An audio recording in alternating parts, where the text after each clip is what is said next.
नमस्कार. चला तर मग आज आपण एका खास प्रवासाला निघूया भारताच्या कोकण किनारपट्टीवर.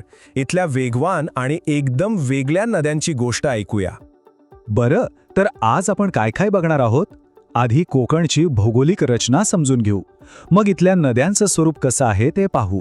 त्यानंतर दोन मोठ्या नद्या म्हणजे उल्हास आणि वैतरणा बद्दल बोलू.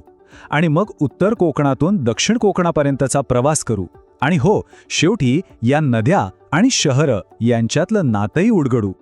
चला तर मग सगळ्यात आधी सुरुवात करूया कोकणच्या या खास भौगोलिक रचनेपासून, कारण सगळं काही इथेच तर दडलंय.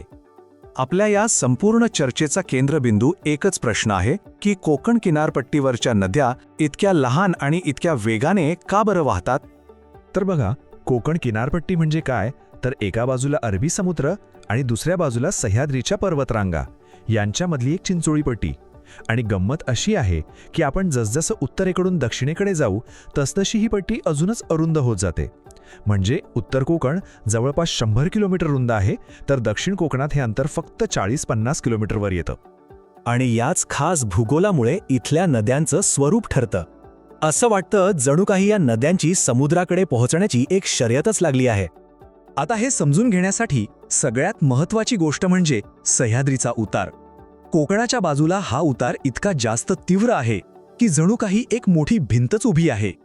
याच तीव्र उताराचा परिणाम काय होतो, तर या नद्या सह्याद्रीत उगम पावतात आणि अरबी समुद्राकडे अक्षरशः धावत सुटतात.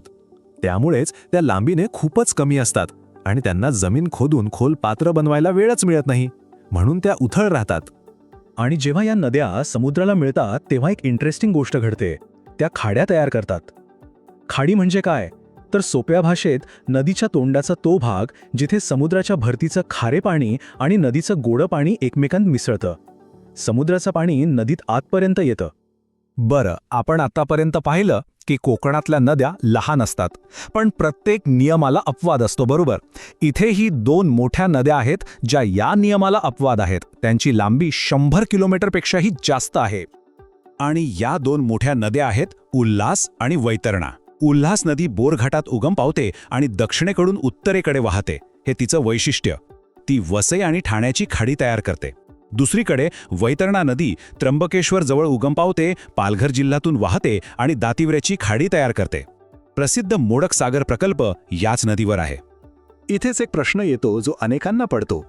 या दोन्हींपैकी कोकणातील अधिकृतपणे सर्वात लांब नदी कोणती? याचं उत्तर थोडं मजेशीर आहे. बघा, वैतरणा नदीची एकूण लांबी जास्त आहे हे खरंय, पण उल्हास नदी कोकणच्या प्रदेशातून जास्त लांब वाहते आणि म्हणूनच आयोगाने दिलेल्या उत्तराप्रमाणे उल्हास नदी हीच कोकणातील सर्वात लांब नदी आहे. चला तर मग आता आपण आपला प्रवास सुरू करूया. सुरुवात करूया उत्तर कोकणातून, दमणगंगेपासून ते थेट कुंडलिका नदीपर्यंत. उत्तर कोकणात नद्यांचा क्रम बघितला तर सगळ्यात उत्तरेला आहे दमणगंगा. त्यानंतर येते वैतरणा, जी दातिवरेची खाडी बनवते आणि तिला सूर्या, पिंजाळ, तानसा यांसारख्या उपनद्या मिळतात. मग येते आपली सर्वात लांब नदी उल्हास, जी वसई आणि ठाण्याच्या दोन खाड्या तयार करते.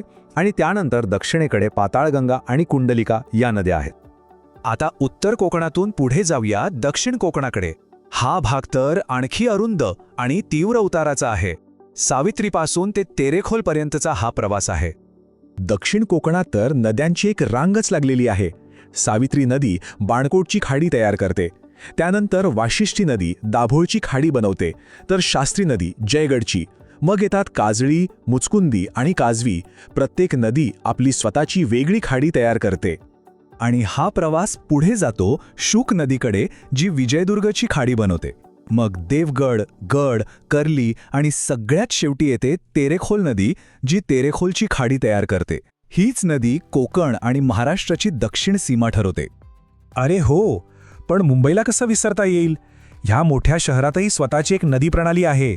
दहिसर नदी मनोरीची खाडी बनवते. ओशिवरा नदी मालाडची आणि मिठी नदी ती तर माहीमची खाडी तयार करते. लहान असल्या तरी या नद्या मुंबईसाठी खूप महत्त्वाच्या आहेत.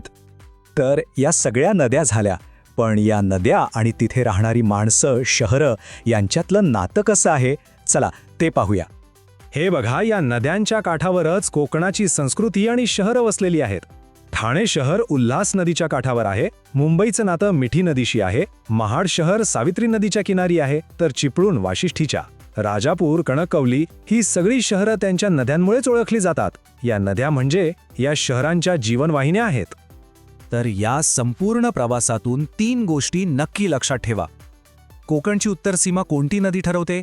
दमनगंगा. दक्षिण सीमा तेरेखोल. आणि कोकणातील सर्वात लांब नदी कोणती? तर ती आहे उल्हास. शेवटी एक विचार नक्कीच मनात येतो. सह्याद्रीतून उगम पावून समुद्राकडे धावणाऱ्या या नद्यांच्या 100 किलोमीटरच्या शर्यतीने इथलं जीवन, इथली संस्कृती आणि अर्थव्यवस्थेवर किती खोलवर परिणाम केला असेल, नाही का?